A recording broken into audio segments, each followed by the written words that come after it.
Next, we'd like to move on to the next keynote, which is about wind power. This keynote will be delivered by Professor Izumi Ushiyama, advisor and Professor Emeritus of Ashikaga University. His expertise is energy conversion study as well as wind power and other relevant society. He has been serving as the president for many years. And now over to you, Professor Ushiyama.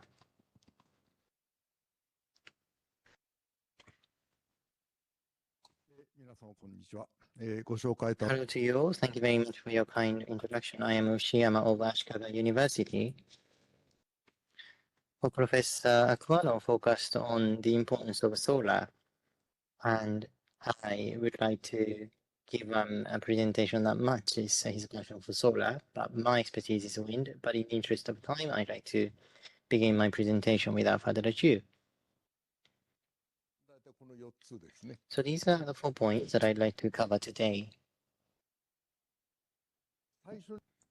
First and foremost, the Sunshine Project, well, of course, has been led by government officials. At the same time, there was Mr. Taichi Sakai, who was a Director General for the Economic Industry Bureau, and he was very good at coordinating and orchestrating things, and he led the Osaka Expo effort, and this was successful. So I will show you some pictures later on, and his idea was just excellent.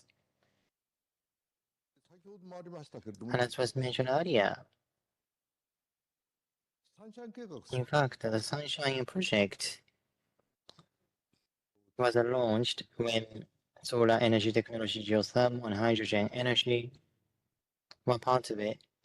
So NEDO had an engagement with the coal space, so gassing or liquefying coal was something they were working on in Australia. In terms of wind, it just existed very sort of quietly in other energy sources, and then it started with a very small team with a very limited number of personnel.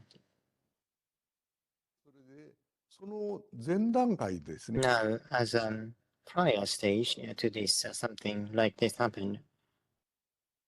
So now we call it Ministry of Education, Culture, Sports and Technology. But back then there was a Science and Technology Agency.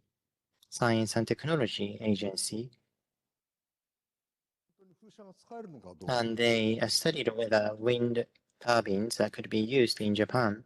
With the small-sized ones, they tested, and in Kanazawa and also Gunma, which is an inland prefecture, and also Chita Peninsula, which is the Sea of Japan side.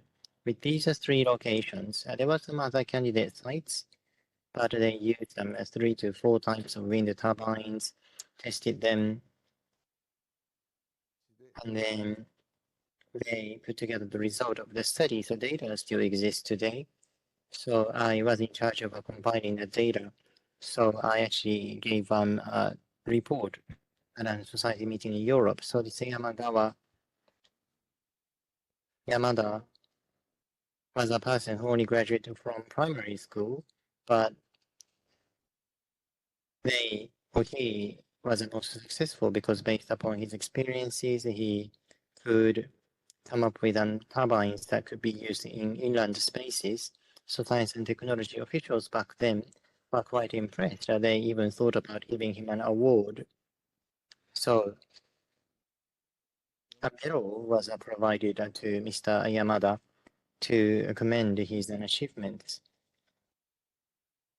And after that, my degree was in gas turbine technology, but I decided to go to wind turbines because of oil crisis, and in 1977 I established the Japan Wind Energy Association, JWEA.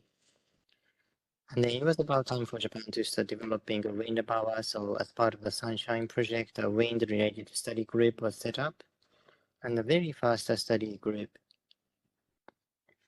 was conducted within Mitsubishi Research Institute. There was a Professor Honma who was leading the study group, and everybody else gathered. So there were quite a few public servants or officials, and I was the youngest. at the time amongst the membership. And Professor Honma was really a legend. He was a successor to Castle, owner of Image Council. He served at Tsukuba University, and I believe he served as a director of NEDO as well. 次に参りましょうか。で、いよいよNEDOでも And then NEDO finally, when the project started, and with NEDO and METI スタートができた。 providing input, Japan's wind really took off. Up to 2000 or so, mainly it was onshore wind turbine, and then after 2000 it became more offshore. So that's like a clear demarcation.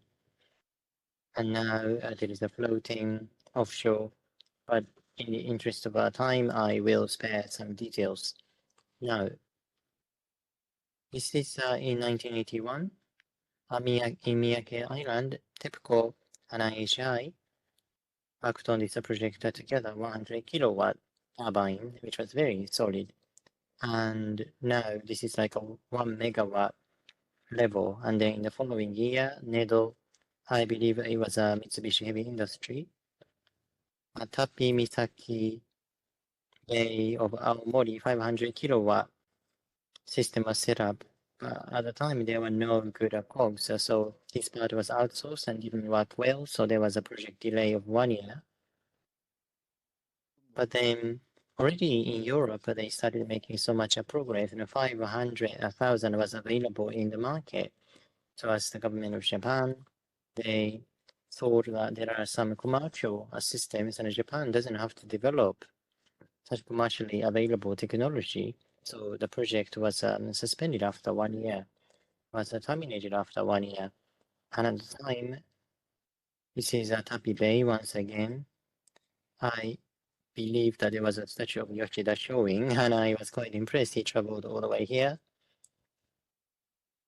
実はですね、私、ヨーロッパ風力園連学会の会長 And Jan Tola from Delft University, he was a professor of the wind-related association, and I wanted to give him a tour here.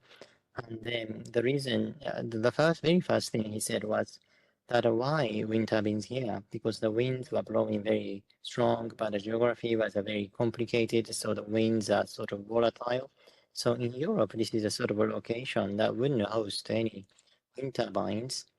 And I learned that from him. And then after that, looking at the track record of 3 years, it's okay, but in summer it's weak. That is a typical situation in Japan. で、ただ、もう当時ですね、 Back then, Mitsubishi Heavy Industry, MHI, a plant was here, but from the lines, the turbines were being produced. Tehachapi. This is about 1 hour from Los Angeles in California. And then there was this space where there was some wind turbines, and I didn't know until I got there. But there was an academic conference in Los Angeles, and I borrowed a car with a professor of Tokyo University, and we went there. And I was quite surprised because I could see the logo of a Mitsubishi Heavy Industry. At the time already, Japan was quite advanced in terms of wind turbine manufacturing. Now, 日本に本当にどのぐらい風が吹いてるのか。 how much wind do you actually get in Japan? This is a map of entire Japan, the wind condition map. And also there is a local wind map as well, because there are different profiles of wind in different locations. So we'll talk about this later on. We have done something similar for offshore wind, how much of wind, where, that's a very important point. And also in parallel, because Japan has many remote islands, so remote island-oriented wind turbines. Back then, Fuji Heavy Industry, today is Subaru, they had done some 40 kilowatt, but they tried 100 kilowatt for the first time. This was awarded a good design award. And because remote island tends to suffer a typhoon, if it's part of Okinawa and so forth, they tend to get a lot of typhoons. So once a typhoon comes, it should be put sideways. And then Fuji Heavy Industry started a downwind type with a capacity of 2,000 kilowatt. And this really became a bestseller. And then they were doing Hitachi, but unfortunately, because of the small market, this business was also stopped. And if the government had made a declaration, Prime Minister Suga had come in early and then made that declaration earlier, maybe this project could have survived. And then during 1990s, because of the NEDO's subsidies, business operators in various locations set up offshore wind projects. I believe that NEDO was providing subsidies was 1/3 of the entire cost. This is just one example. At the time, 650 kilowatt times 19 units, and now it is a 4,300 kilowatt times 60 units. And then after 20 years of operation, they were terminated. And back then, this is a German Neocom, which was called Mercedes-Benz in the wind power space. It was a very high performance. And also there was a Denmark Micom and Holland Norway, Bona, Stelmix, Vestas, Siemens, G. There were a lot of imported wind turbines back then, but there were many issues and problems that occurred. That is because of the situation. What's different in case of Japan from Europe is that we get typhoons and also we get thunders, lightning. Also, I shared a question asked by the professor, why here? Well, 70% of Japan's land is mountains, so there is a volatility in winds profiles, turbulence. And our roads are quite narrow, so road and transport and logistics are quite challenging. And we don't have people where winds are strong, which means there are no transmission lines, so weak grid spots. There are such challenges. So this is just one example. In 2003, there was a typhoon. It was very intense, and wind turbines collapsed. This is an Enercon small, Micom 400 kilowatt, very small turbine fell. And you could see that Enercon's blades were blown away and so on. So countermeasures against typhoons would be one area. And also lightning has to be prevented. In this case, the structure was damaged because of the lightning, and then it touched the tower and then caused a problem.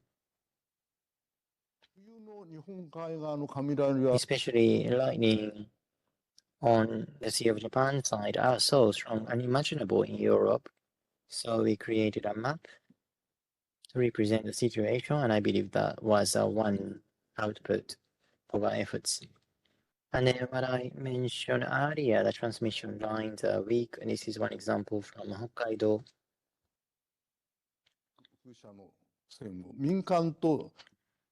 Transmission lines, private sector and Hokkaido Power Company worked and strengthened and reinforced the transmission lines, or they even established new ones in the area. And of course, there were a lot of imported wind turbines, and in Japan too, we wanted to develop turbines. And Mitsubishi Heavy Industry, 2.5 megawatt was the mainstay, and then they provided 7 megawatt later. And then JSW, Komai Hautech, and Hitachi also created their versions. And now, apart from Komai Hautech, I believe Mr. Komai was saying in one of the meetings that I attended recently, he wanted to export the system to Ukraine. He's really done that to Russia. But then JSW at the end of 2010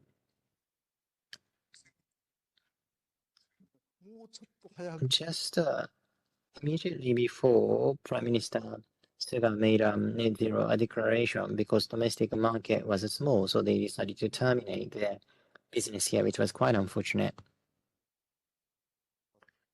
And of course, what supported all this was the supply chains.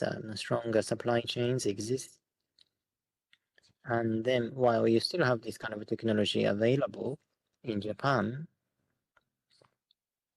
you have to develop the industry. そして Now, earlier, about 5 members got together and then created this book. These people have all sorts of experiences from both industry and academia, as well as the government, and I became the committee chair for this exercise, and we created the guidebook.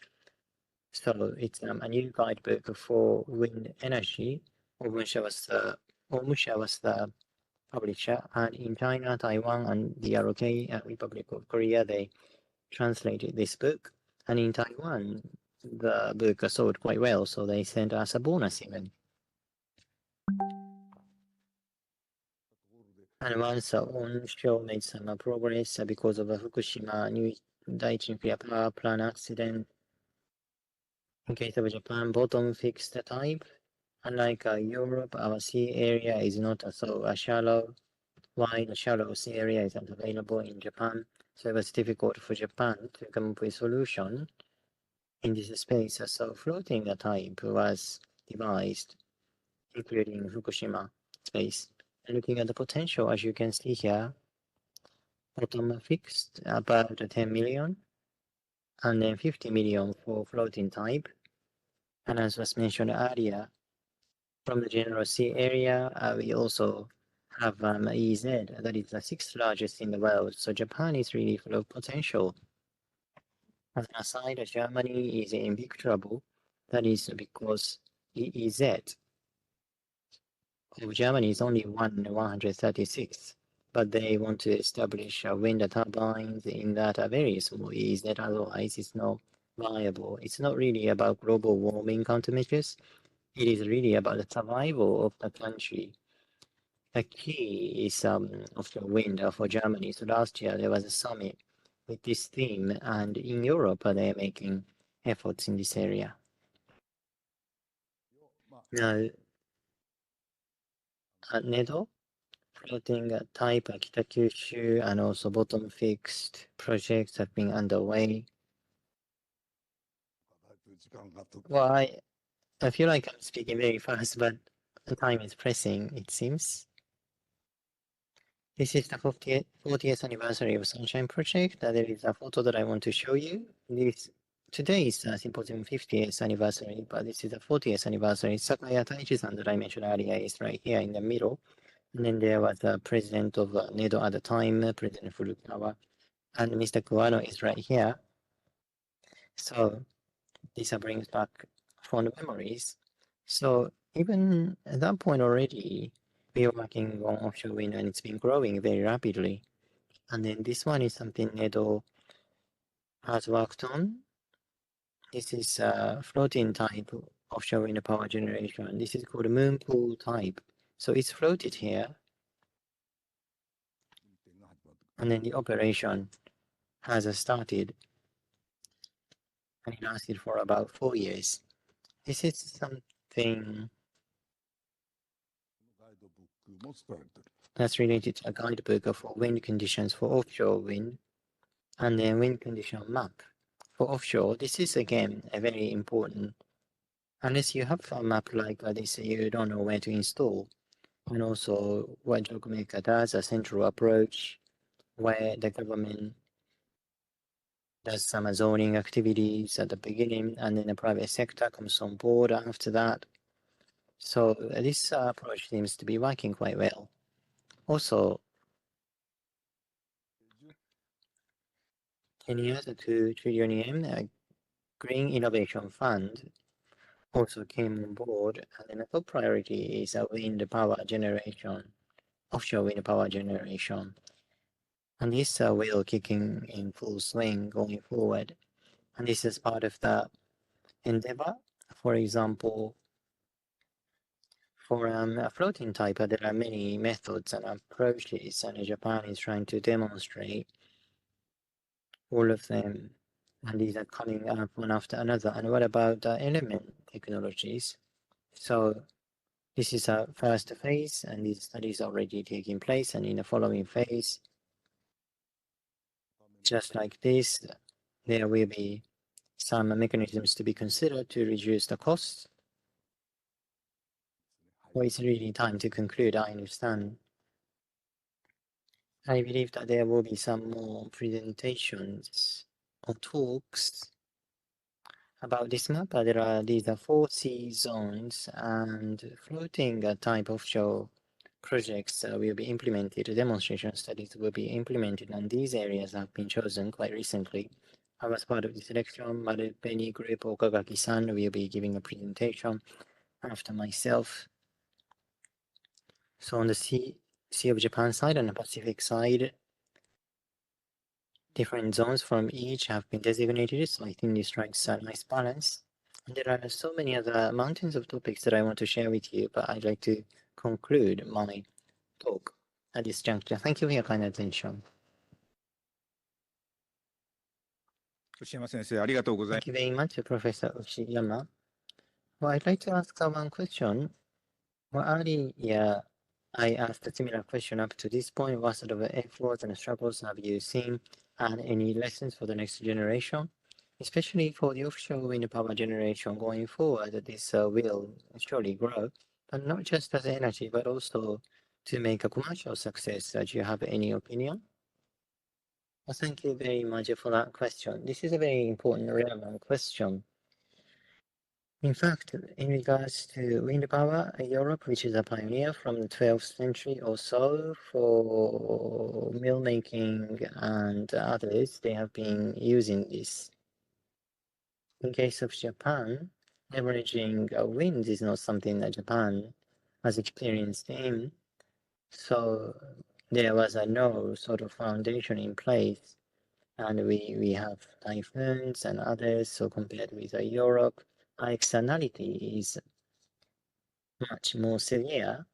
Our environment is much more challenging. So in that sense, Japan had difficult moments, but at the same time, the flip side of that is that because of the severe environment, then we could come up with systems and turbines that are strong against the typhoons and lightning. I believe because of the support by NEDO, we are able to realize this. And considering the future in the world, looking across the globe, for example, not just Asia, which has a monsoon, but just like the US, where they get a lot of hurricanes, they find themselves in difficult situations and environments. So these technologies coming out of Japan will be very useful and relevant. And going forward in regards to offshore wind power, floating type is a space where Japan is becoming a leader, and there will be presentation to this topic as well. And currently, Japan is in a transition stage of industry. For example, when it comes to cars, about 5.5 million people are supporting the automotive and car industry in Japan. There are about 30,000 parts and components. And then once EVs become mainstay, then the most important components can be handled without humans. Then the industry has to change. Then offshore wind power can be an alternative to support such a supply chains. So energy industry structure will change, and offshore can support that. And what's particularly important for Japan is that, this is something that I like to speak for about 1 minute. My mentor was just like this in the past after the war, World War ended, along with the GH. Because of the instruction by GHQ, it wasn't possible for Japan to conduct aviation research anymore. It was banned by GHQ, so there was a white space for about 7 years. And then engines became from propeller to a jet engine because of such white space. And then Japan hasn't caught up yet, so Mitsubishi MRJ hasn't been flying, and even after 7 years, Japan haven't been able to get a certificate. So what's particularly important is that Japan has an experiences in certain areas of supply chains, and Japan has had some engineers who've actually produced things, and while they are still around, together with overseas businesses, Japan's supply chains should be fully developed within the country, which will eventually support our country. And if possible, actual production or manufacturing of wind turbines should take place in our country, because there will be a market for sure. Thank you very much. So once again, please give a big round of applause to Professor Ushiyama.